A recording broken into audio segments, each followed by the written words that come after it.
Peace and blessings, family. How you doing? It's your boy Gerald. It is bright and early in the morning for Wednesday. This week, you're halfway through your work week, and I hope you're well. Well, this is the first time that I was able to put a video out this week. Um, I took a journey these last 5 days, and these 5 days were really incredible, and I wanted to share it. So I hope you guys can see me. Some of you are starting your day, some of you are in the midst of your day, and some of you are on the evening because you're overseas. I wish you well. I hope your week is going well. I hope that this week has been very revealing on the things that you needed to know that were hidden, as well as the things that you needed validation on. And the intended time or moment it was shared. So as you saw the title, 2,000 miles and a waterfall. What does that mean? Well, there's a waterfall involved. There's some mileage in there. And there is also a lot of incredible experiences along the way. So I'll explain. So last week, I got up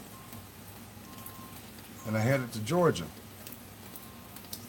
all the way down to a town called Omaha. That is a little bit ways of Columbus, Georgia. Shout out to those who live in GA. And not so I won't be remiss, because right now we're going through the rain that was going on down there. It's here in Virginia Beach, and it's been raining like this ever since I left, and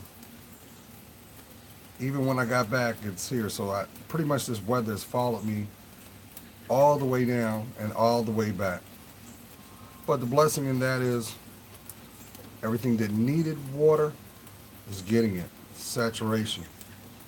And those things that were hidden, that were buried, is bringing it to the surface. That could also be metaphorically for your life too. Maybe now, some of the things that was buried, you're allowing things to come and bring it to the surface so it can finally be dealt with. First of all, stop being critical on your life. It's your life. Did you hear me? It's your life. Make the needed changes. Grow. You don't need permission to be you. That's for the intended heart, intended mind, intended spirit. So needless to say, loaded up the Jeep, pushed it all the way down to Georgia, dealt with the traffic through North Carolina, South Carolina, shimmied through Atlanta. Shout out to those who live in Atlanta. That 85, yeah, that's a doozy. But I got respect for it. Pushed it all the way down, got to Columbus, and I was there to attend a family reunion for extended family that was not directly connected, but indirectly they were.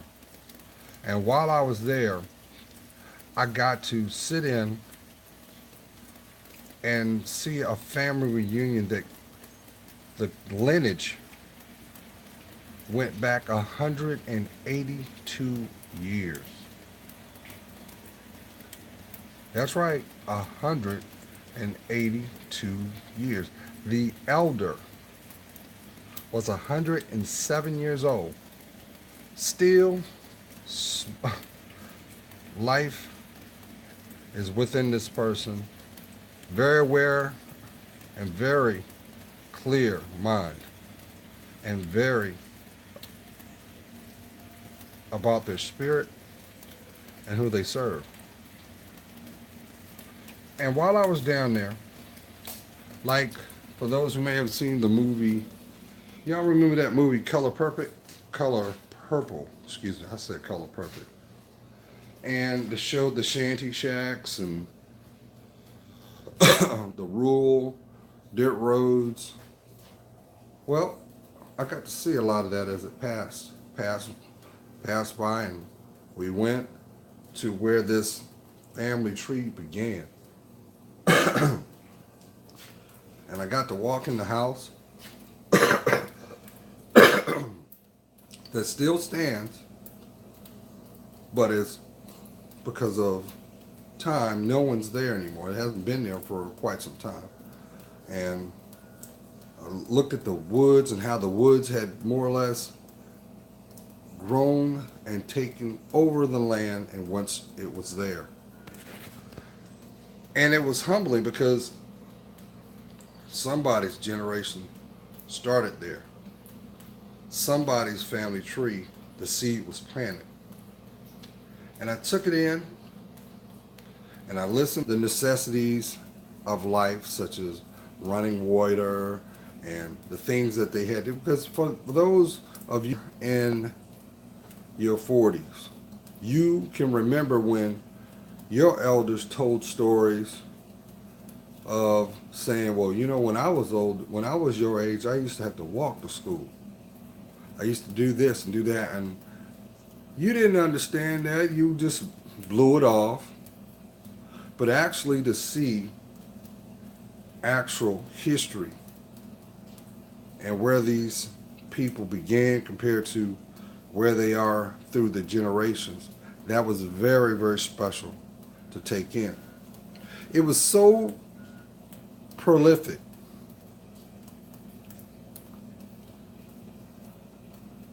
that while I was there talking to these people, very loving, they thought that I was part of the family tree too, which I wasn't.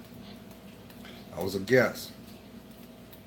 And I had one of the elders tell of when they were young, how they would have to go and get water from the well. And you hear stories about that, and you're like, wow, you know. And while we were there, after we passed the house, I went on a good 3 to 4 miles down the road. There was the well. Well, let me backtrack. They took me down to their church. And I know for those who believe, you always hear the story of the old dirt road. And there's always a church on the end of that dirt road. But it's up to you to embrace the journey to find it. Well, there was one. And there was the family cemetery that went back to the early 1900s. And the elders that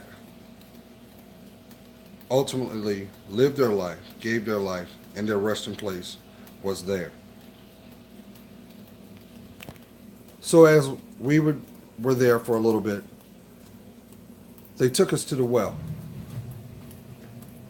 And they said that this well was like the fountain of youth to them, because that water was from the mountains that found its way to that area, and was some of the most purest water that you would ever drink if you were to do so, because of the mineral process, the mineral properties that are found in it. And the one thing that I noticed as we were in this caravan,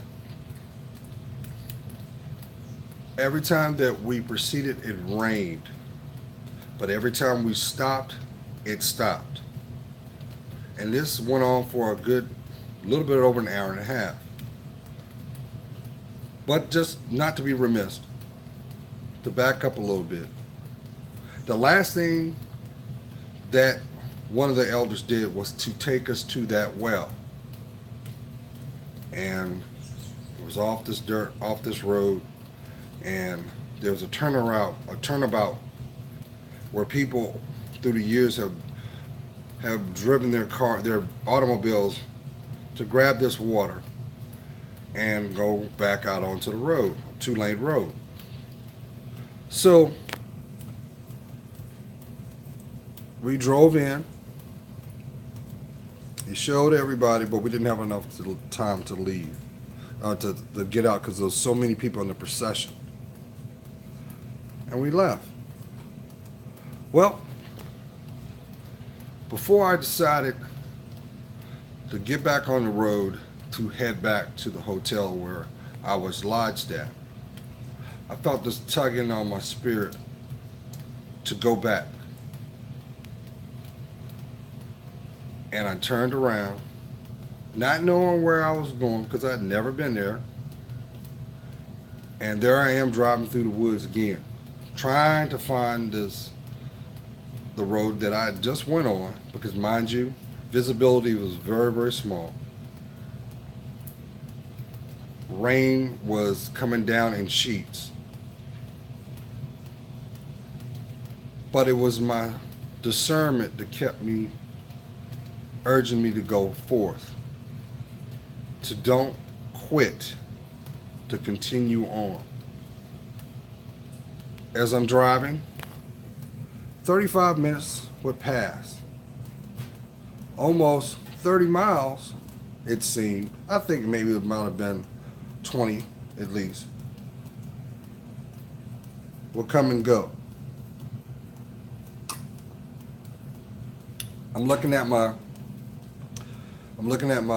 fuel meter and the Jeep, and I'm looking at it now like, oh, I've got a little under a quarter of a tank, and I'm in the midst of the woods, don't know where I'm at.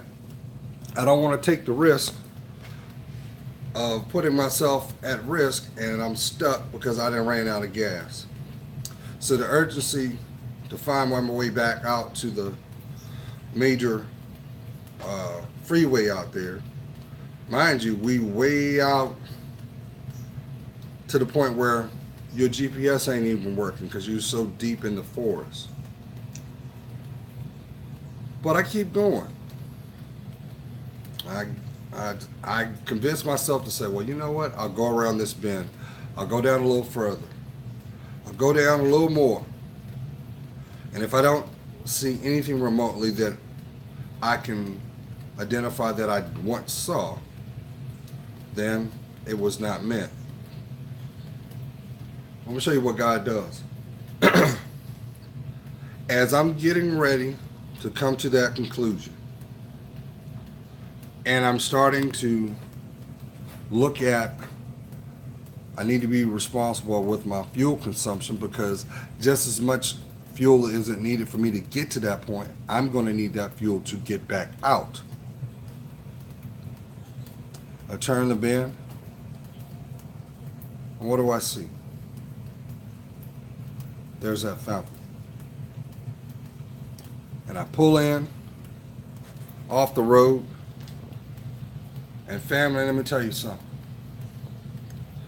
This water was coming out like a fountain. Non-stop pressure, perfectly. Like you know how you see the fountains, they squirt and stuff. Non-stop flow, not a bubble in sight. Constant flow. And it looked, now mind you, it is raining cats and dogs, and the water looked silver.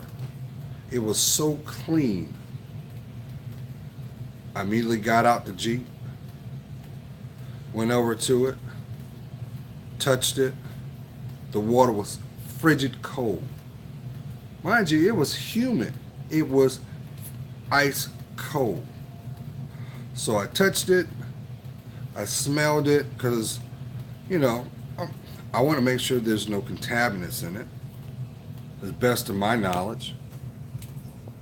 And then took my headband off and I dunked my head and upper body in that fountain, that of that water.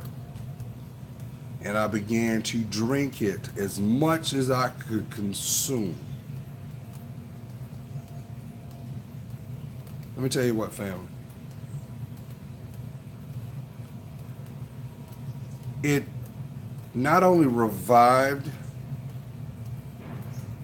the weariness I had from being on the road, because I had driven almost, let's say, 11 hours from Virginia Beach to Omaha, Georgia.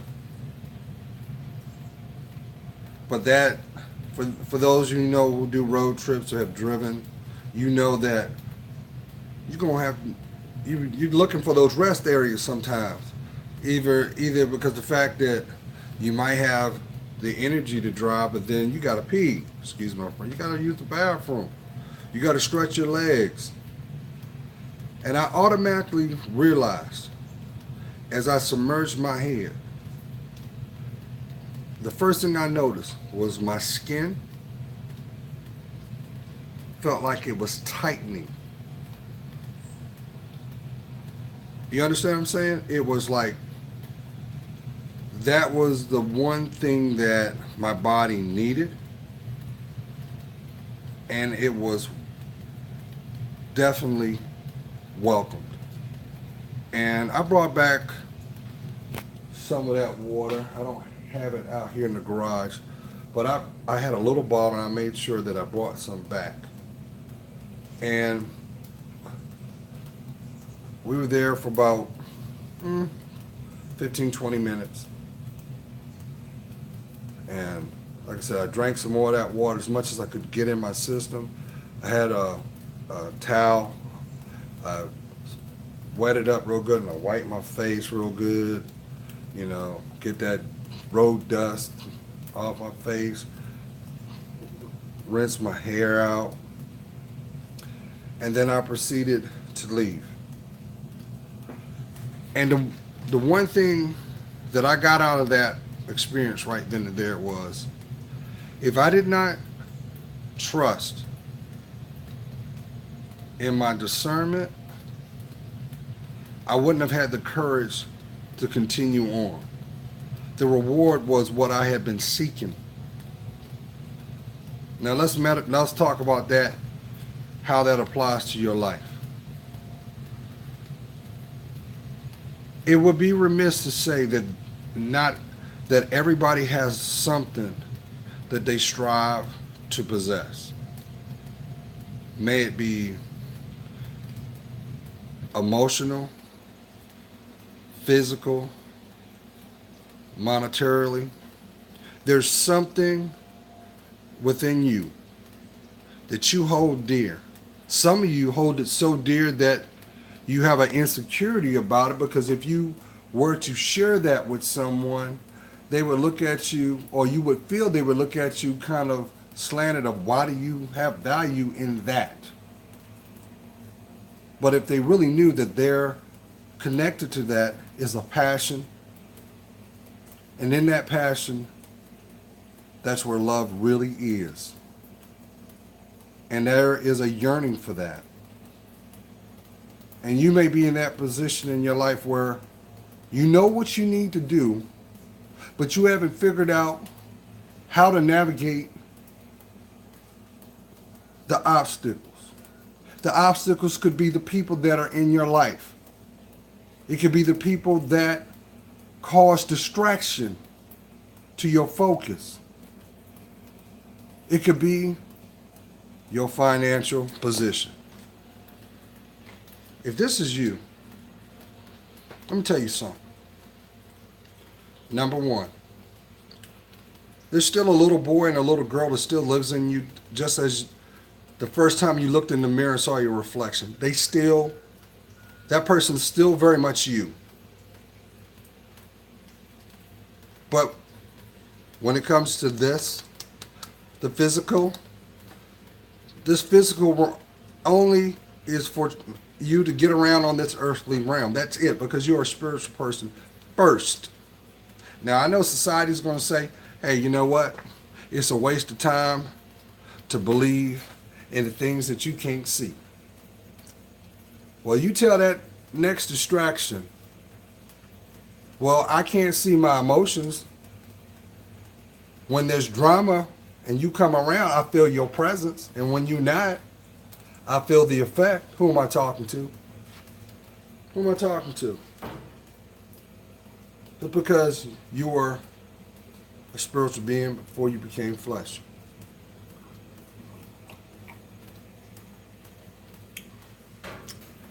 24 hours would pass, and in that time I would meet people connected to this family. Some have high profile jobs. And they're actually living their dreams. There are a couple actors, a couple authors, a couple people that are in social media. Even one is connected to the dating realm. You know, some of these social media dating sites. One is actually the face of a known dating app. But I'm not going to plug them because it's not about that. It's the point of something else. See, if I had never got up last week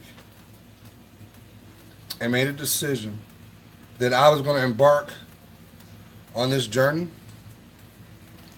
travel down the highways and byways, making stops along the way, I would have never gained the knowledge of the experience of being present in the moment. That is, family, something that you cannot buy.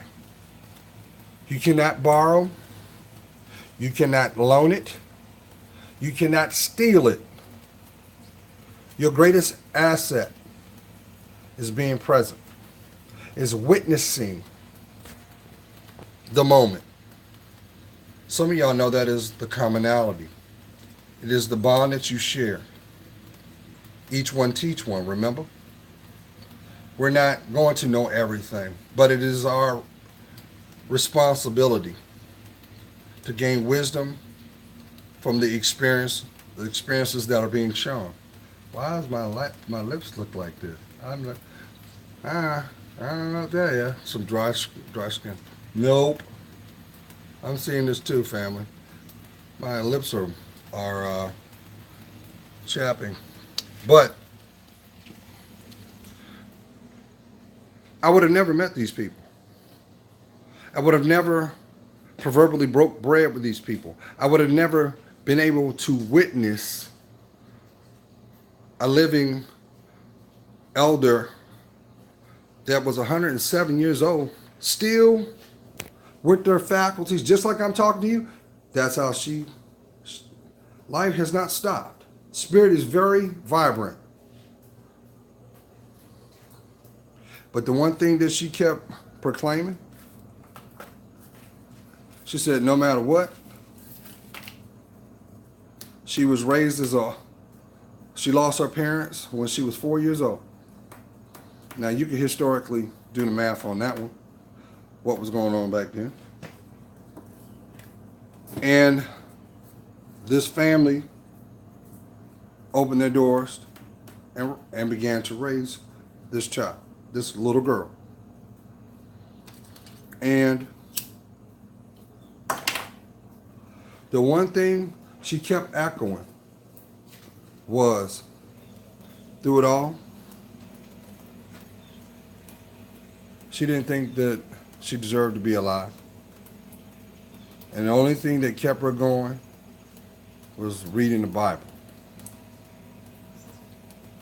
This is a woman that's 107 years old, proclaiming her love for something, an entity that she can't see. But knows is real. We're talking about God, family.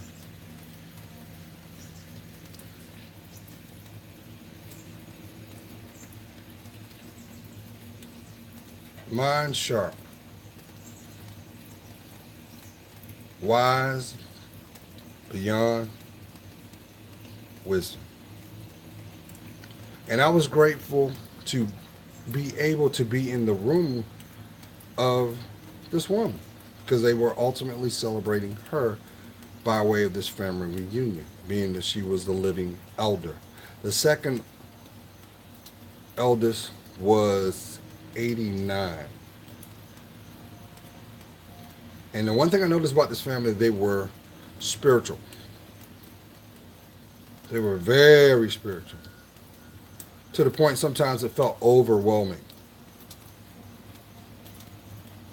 But it also let me know that there's still stuff that I have to learn too. That's why it's always good to be humble. Now, where's the waterfall come into play, Gerald? Where does it come in? So, after I left Georgia, I was determined to deviate my route to go to the Smoky Mountains. I hadn't been to the mountains in over 2 years. And I've always had a longing inside my spirit to go. And I know that the real reason is because of my lineage. And I've been researching that for quite some time. And I know that as a boy, my great-great-grandmother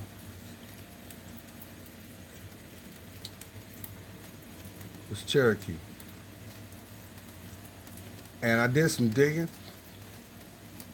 and I came to a conclusion.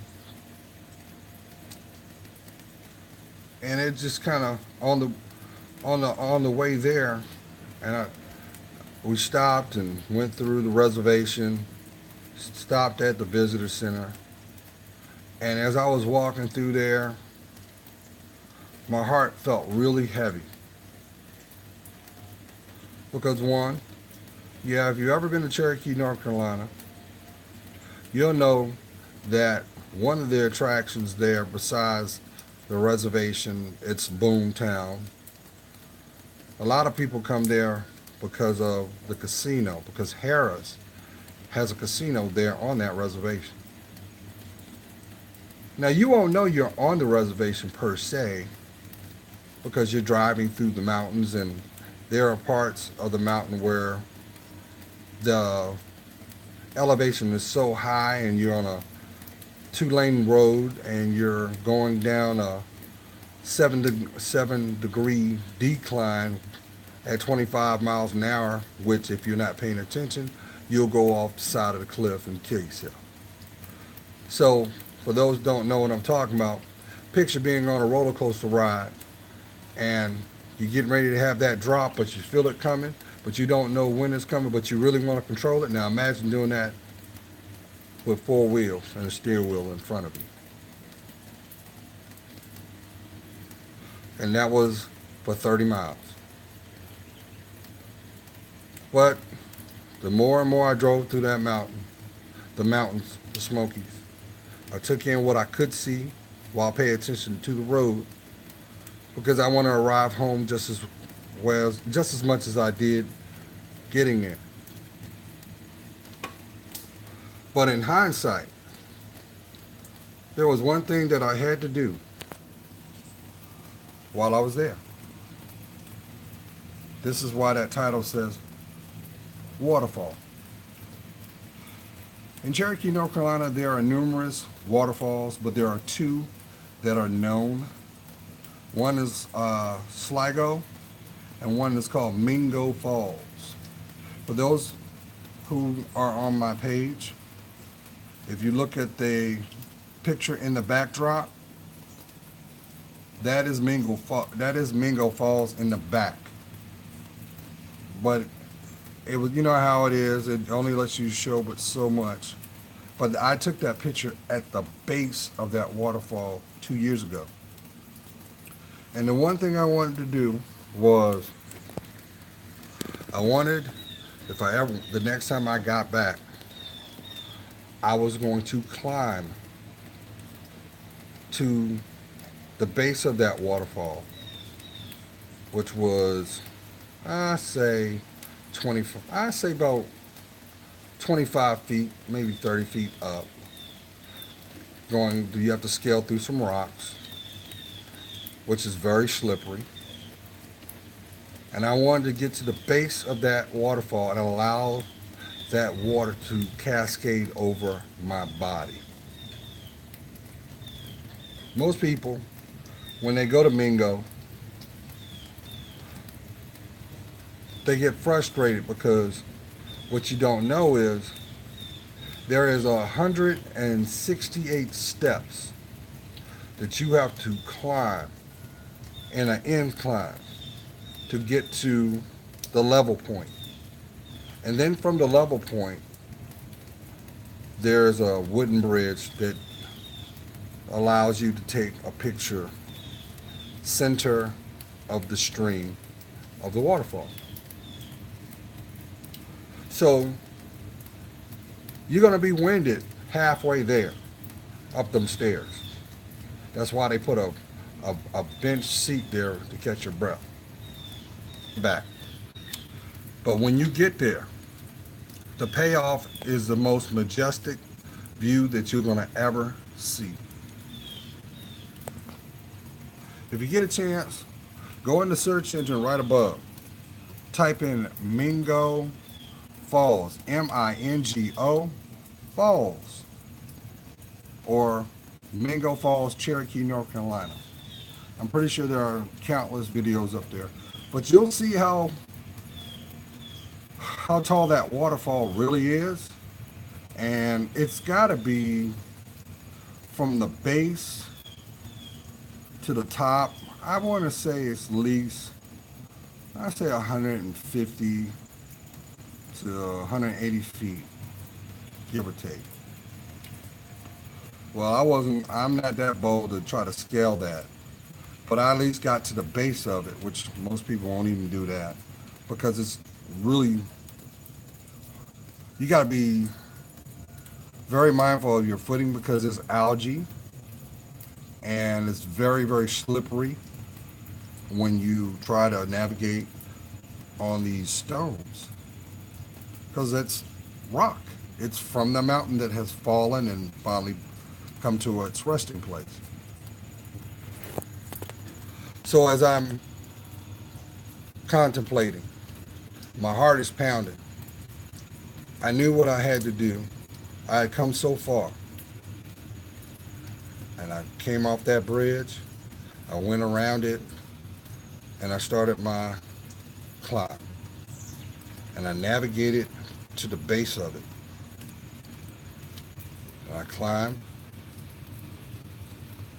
to the point that I could touch the face of that waterfall and allow that waterfall to cast its water over me. The water was, and all of a sudden I noticed that when I did that, it seemed like the volume of water got really, really heavy. Like somebody's like, oh, really? We're going to turn it up on you because you shouldn't have done that. And so my fear started to kick in, and I shimmied myself back down, and I said, well, I'm not going to go the way I came. I'm going to go the way of the stream. Mind you, you have about 2 feet of water. You can see the stones underneath. And I had on the proper shoes for mountain climbing. And I still lost my footing. I fell twice. Thank goodness I didn't injure myself. Thank goodness. But if I slipped, would have been in bad shape. The moral of the story is this. If not, made a commitment last week to embark on this journey, I would have not been blessed with the reward of being in the presence of the things that I was intended to see. That's for somebody. You might be in a position where there's something you need to do, but you're allowing your fear to talk you off that ledge. You may be allowing your audience to convince you otherwise.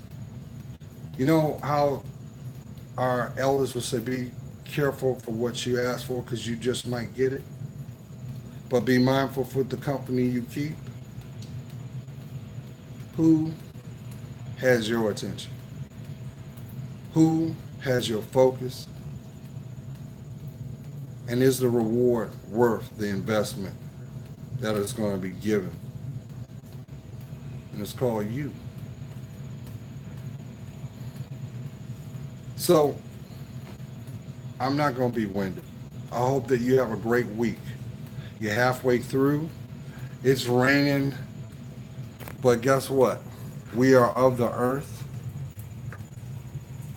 Sometimes things happen slowly.